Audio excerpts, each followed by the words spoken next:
de hoy, desde Estados Unidos, el arzobispo de Baltimore se disculpa con las víctimas de abuso sexual en los últimos 80 años en su jurisdicción y les ofrece su solidaridad y apoyo.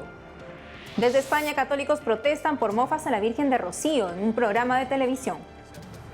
Católicos de diferentes partes del mundo celebran la Pascua de Resurrección. Le presentamos populares tradiciones. Ante la próxima fiesta de la Divina Misericordia en México, se realiza un congreso para profundizar y difundir esta valiosa devoción. Hoy recordamos a Santa Gema Galgani, la joven que sufrió la pasión por amor a Jesús y a los pecadores. Hola amigos, bienvenidos a su programa con enfoque católico de WTN Noticias. Es un gusto saludarlos desde nuestros estudios en Lima, Perú. Hoy Eddie no nos puede acompañar. Yo soy Natalie Paredes. Empezamos las noticias con información desde Estados Unidos. El fiscal general del estado de Maryland acusó a más de 150 sacerdotes de la arquidiócesis de Baltimore de abusar sexualmente de más de 600 niños en los últimos 80 años. El informe publicado el 5 de abril último acusa también a miembros de la arquidiócesis de encubrir los casos. El arzobispo de Baltimore, Monseñor William Lori, pidió disculpas a las víctimas en un mensaje publicado el mismo día. Monseñor Lori destaca que la Iglesia de Baltimore está trabajando en estos casos desde hace años. En 2002, la arquidiócesis publicó los nombres de miembros del clero acusados de abuso sexual infantil desde la década de 1930. Precisa que siguen poniéndolos a disposición de las autoridades a medida que se dan nuevas acusaciones. El arzobispo subrayó que la arquidiócesis no es la misma de antes y que entre 1960 y 1970 ocurrieron la mayoría de los casos. Dijo que desde 1993 la arquidiócesis comenzó a informar todas las denuncias de abuso a la justicia. La arquidiócesis ha recibido más de 300 testimonios de víctimas sobrevivientes de abuso y les brinda el apoyo necesario para afrontar las consecuencias. Escuchemos a Monseñor William Lori. El mal se extendió casi completamente entre los inicios de los 1940s y la mitad de los 1990s. Mucho de esto ha venido compartiéndose públicamente durante las décadas pasadas, incluyendo en 2002, cuando la arquidiócesis hizo públicos los nombres de sacerdotes acusados de manera creíble. Sin embargo, ver todo esto nuevamente en un reporte integral sin duda será devastador leerlo, especialmente para las víctimas sobrevivientes y otro doloroso recordatorio de las fallas en el pasado de la Iglesia y el terrible daño causado a tantos niños inocentes.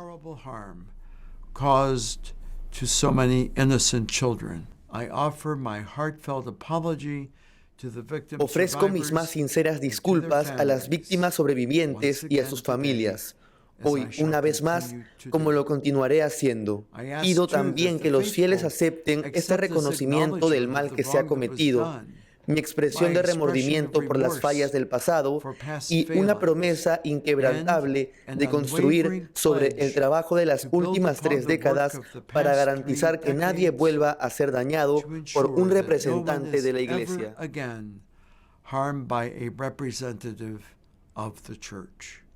Ahora nos vamos a España. Cientos de fieles celebraron el Triduo Pascual en la Basílica de la Santa Cruz del Valle de los Caídos, uno de los lugares más importantes del país. Las celebraciones en este lugar se caracterizan por su especial sacralidad, por la participación de los niños y jóvenes como acólitos y por el coro de niños conocido como la Escolanía. Más noticias de la Iglesia en España con nuestro corresponsal Nicolás de Cárdenas. Cristo, nuestra Pascua ha sido inmolado.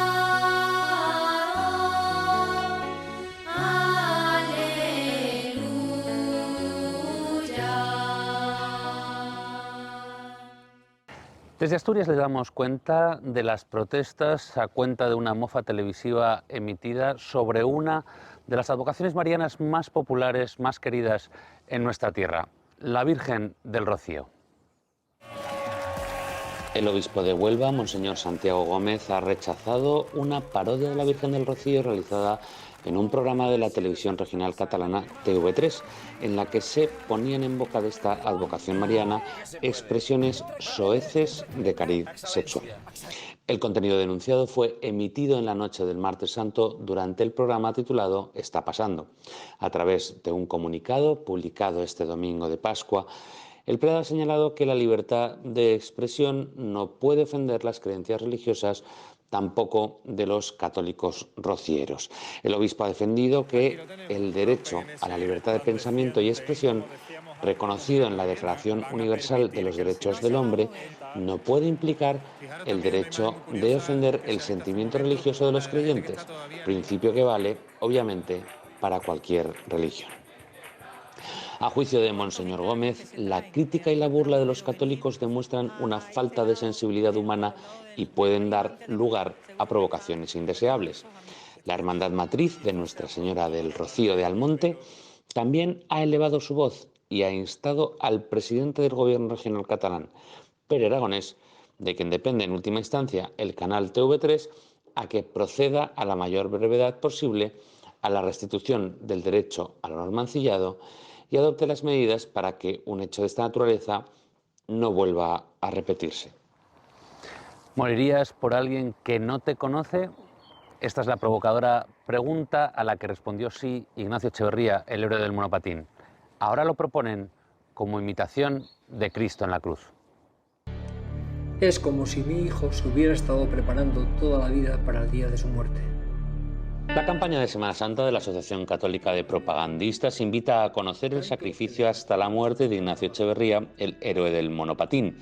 El 3 de junio de 2017, el joven español entregó la vida por amor a unos desconocidos, en perfecta coherencia con su fe cristiana, en el curso de un atentado islamista en Londres.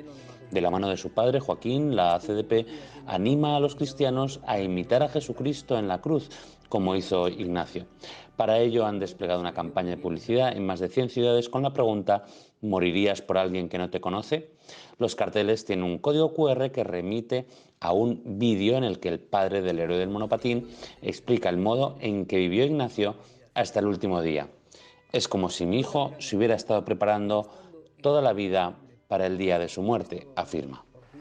La campaña de Cuaresma de 40 días por la vida en España se ha saldado con al menos 8 rescates conocidos y un mayor número de ciudades en las que ha habido presencia orante por la vida.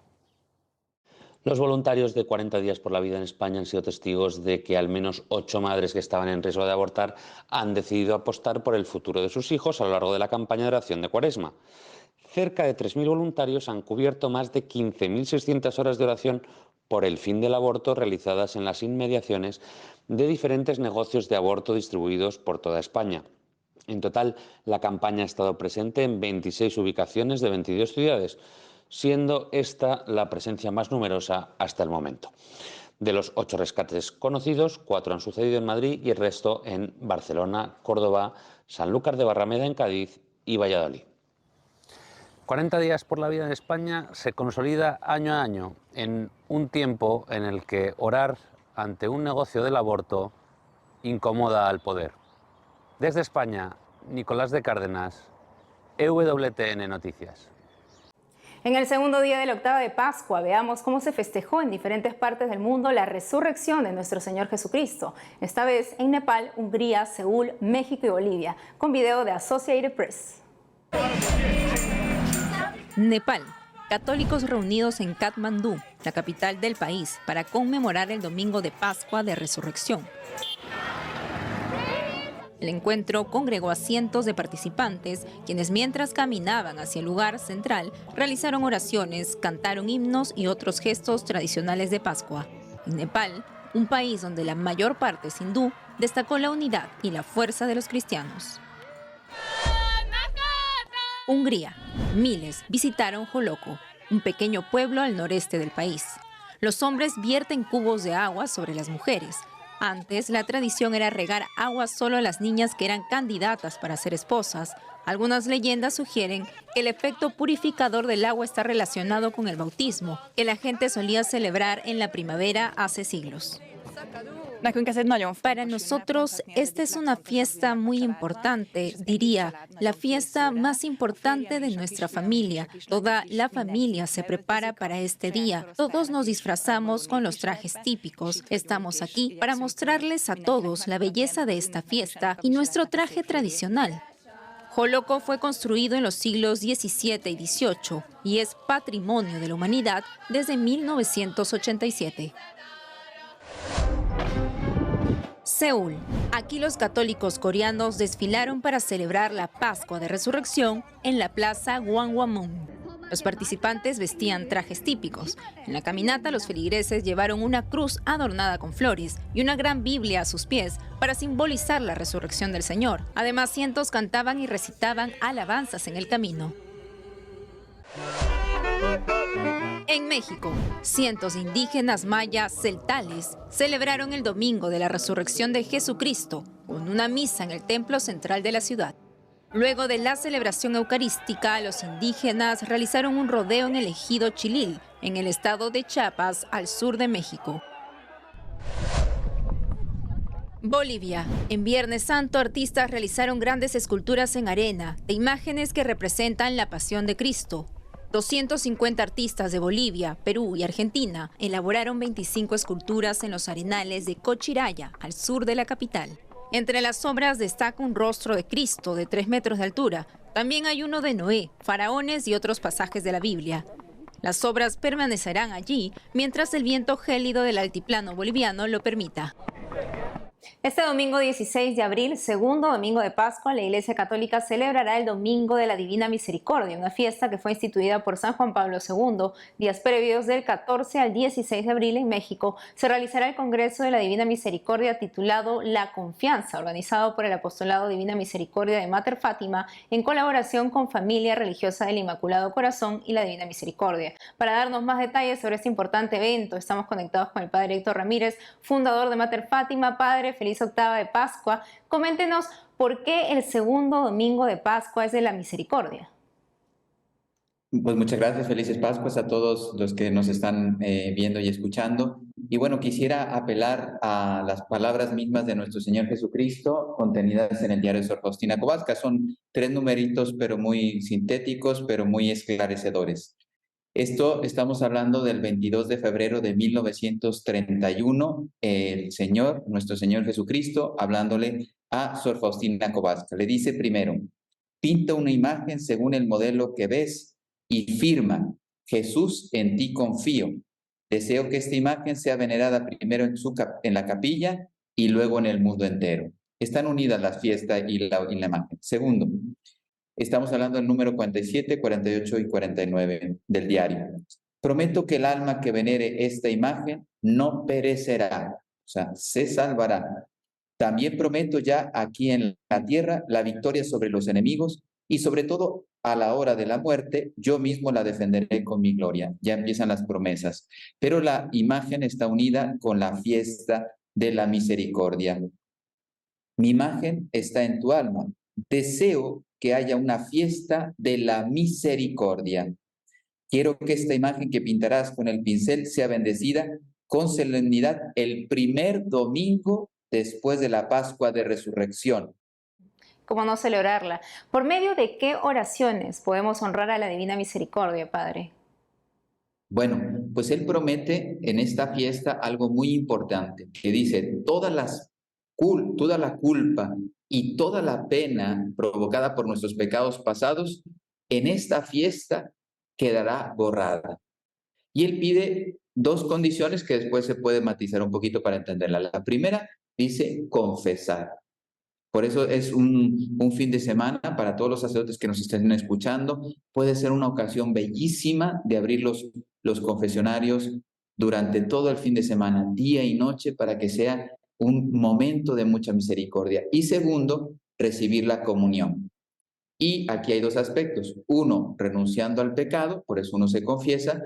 Y en cuanto al deseo de recibir la comunión, pues confiando en la misericordia infinita de Dios y después con un deseo de obrar, porque a Sor Faustina Kowalska le dijo, nuestro Señor Jesucristo le dijo, oye, no solamente experimentas mi misericordia en tu corazón, dice, yo quiero que hagas obras de misericordia. Padre, ¿nos podría comentar brevemente qué actividades van a desarrollar en el Congreso? Pues vamos a comenzar con una ponencia, precisamente invitando a confiar en la misericordia divina. Vamos a tener en total, durante el fin de semana son 5 ponencias. Vamos a ver un documental que realizaron unas personas en Venezuela, con todas las dificultades que ustedes se pueden imaginar, realizar un documental en ese país. y que habla sobre Sor Faustina Kowalska y sobre la misericordia divina en nuestras almas. Vamos a tener también coronillas de la misericordia, como el Señor pidió que viviéramos, la hora de la misericordia, que es otro elemento de la devoción, y vamos a pasar la noche del sábado al domingo en vigilia, en oración, para agradecer la misericordia divina. Y el domingo, con mucha alegría, lo decimos, vamos a hacer una peregrinación. Me encuentro ahora en un monasterio donde se va a realizar el congreso, y vamos a hacer desde la parroquia del pueblo hasta el monasterio una procesión con el Santísimo y llevando las imágenes de la misericordia divina y Sor Faustina Kowalska. Vamos a abrir 24 horas, si es necesario, desde el viernes hasta el domingo, confesiones. Todas las personas que están aquí alrededor de este monasterio ya están informadas y podrán venir a confesar para poder recibir esas gracias. Todo esto va a ser transmitido por las redes sociales y canales de Mater Fátima, sea en YouTube o Facebook. Qué importante, Padre. Esperamos que muchas personas puedan asistir tanto presencial como de manera virtual. Padre Héctor Ramírez, gracias por su compañía en el programa. Muchas gracias y nos vemos en esa fiesta. Basta confiar para recibir todas las gracias y misericordias que Dios tiene preparados para nuestro corazón este próximo domingo. Que Dios les bendiga. Hacemos una breve pausa y al volver, hoy recordamos a Santa Gema Galgani, la joven que sufrió la pasión por amor a Jesús y a los pecadores. Además, sobre Nicaragua, ¿por qué el obispo Álvarez no aceptó el destierro del dictador Daniel Ortega? El ex prisionero político Félix Maradiaga nos da su versión. Ya regresamos con más noticias con Enfoque Católico.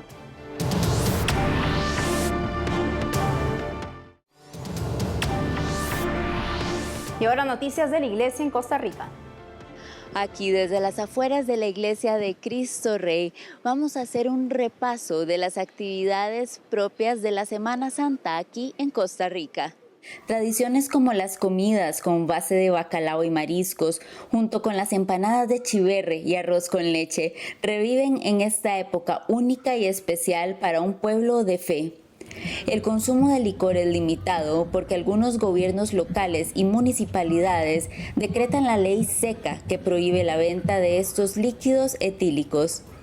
Cada vez más son los comercios que cierran durante Jueves y Viernes Santo, dejando a la capital despoblada excepto por los parroquianos que participan de las actividades de la Semana Mayor, la cual siempre convoca a gran cantidad de personas que prefieren asistir a las procesiones. La tradicional vigilia pascual, las procesiones eucarísticas y la caravana de resurrección fueron parte de las actividades típicas de un domingo de resurrección.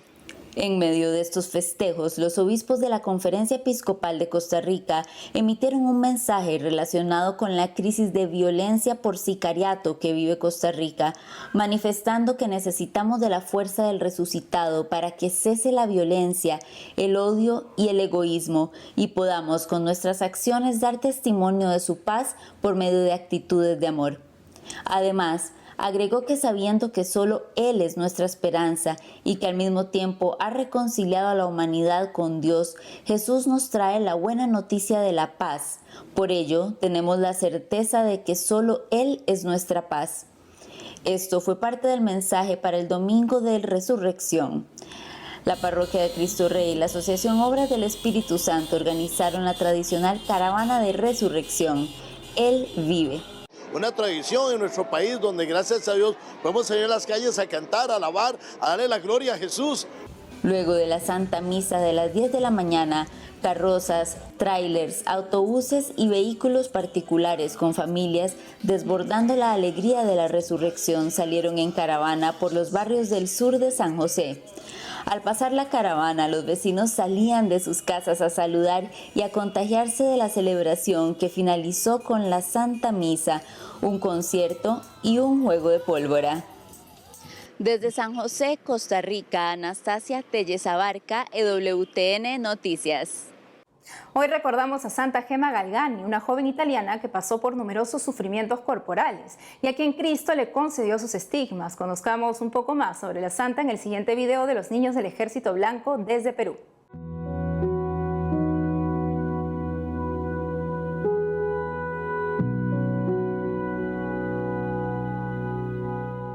Gemma fue una joven con una belleza llena de pureza, muy modesta, sencilla, amable, caritativa, muy obediente y dócil.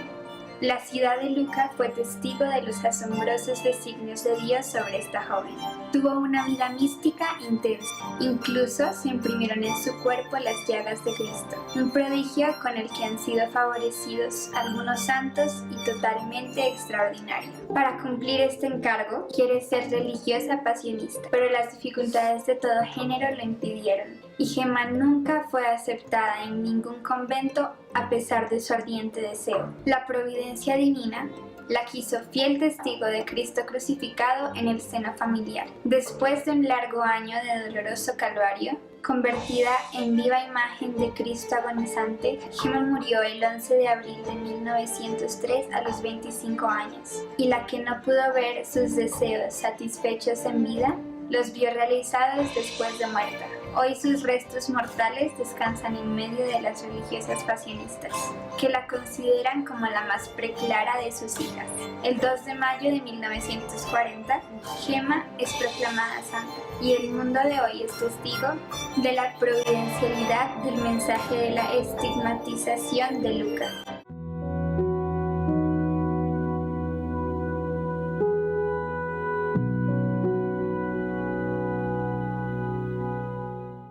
El ex candidato presidencial y expreso político de Nicaragua, Félix Maradiaga, convocó a los nicaragüenses presentes en Los Ángeles, California, a participar de la marcha Marchemos por Nicaragua. La invitación, que también extiende a todos, es para el próximo sábado 22 de abril a las 11 de la mañana en el Pershing Square. También participarán otros excarcelados por el dictador para denunciar las violaciones de los derechos humanos en el país. ¿Por qué el obispo Álvarez no aceptó el destierro del dictador Daniel Ortega? Félix Maradiaga nos da su versión en una reciente entrevista a Así Prensa.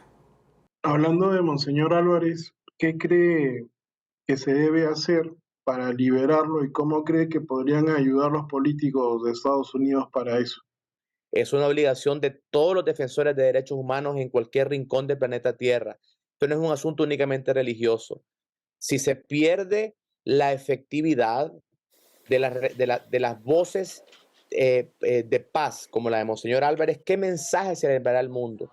En otras palabras, es una obligación ética y moral de todos los gobiernos de Latinoamérica y del mundo, no solo de Estados Unidos, también de Europa y de los organismos de defensores de derechos humanos, ver el ejemplo de un obispo que lo ha entregado absolutamente todo por la libertad de su pueblo. Monseñor Álvarez perfectamente se pudo haber montado en ese avión con todos nosotros.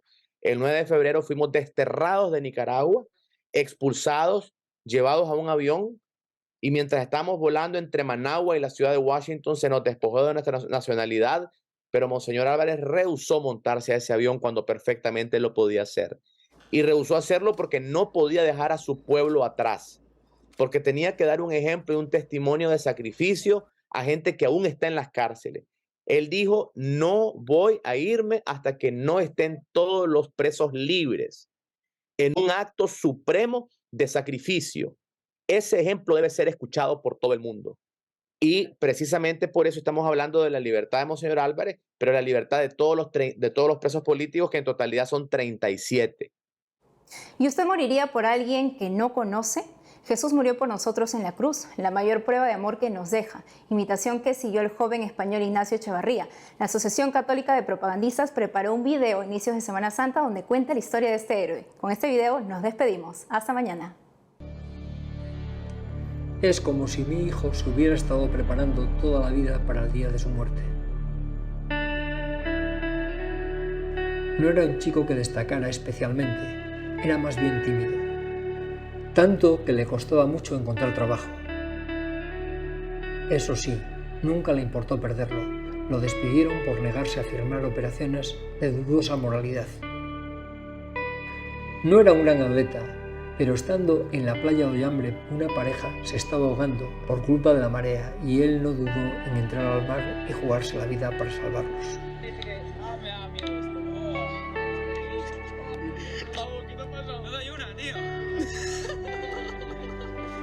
No rehuía los problemas, si así ayudaba a los demás. En una ocasión, por defender a una pareja en un skatepark, le dieron una paliza y lo dejaron lleno de magulladuras. estuvo unos días yendo a trabajar maquillado para que no se le notara. Era una persona íntegra. Nunca se le dio muy bien ligar, pero una chica que le gustaba en más de una ocasión lo invitó a acabar la noche en su cama. Siempre se negó. Para Ignacio esa no era forma de empezar una relación. Y además era incapaz de mentir. Siempre decía la verdad y lo confirman todos sus amigos y yo que soy su padre. En mayo de 2017 hubo un atentado en Londres. Acudieron al lugar de los hechos 2 policías. El joven salió a por el terrorista y murió. El mayor se encerró en el coche. En una reunión familiar, Ignacio dijo: si hubiera estado yo, ese policía no estaría muerto. Y era verdad. Una semana después, lo mataron. Fue corriendo en dirección contraria a 5 policías que huían del lugar en el que 3 terroristas estaban apuñalando a viandantes y que poco después lo matarían a él. Que perdió la vida Ignacio y la policía británica sigue difundiendo nuevos datos e imágenes. En 2017, aquel día, 3 terroristas, personas entre ellas Ignacio Echeverría, el héroe del monopatín. Jesús murió por nosotros en la cruz e Ignacio siguió sus palabras, que aunque a veces suenen muy bonitas, son amargas de vivir. Nadie tiene amor más grande que el que da la vida por sus amigos.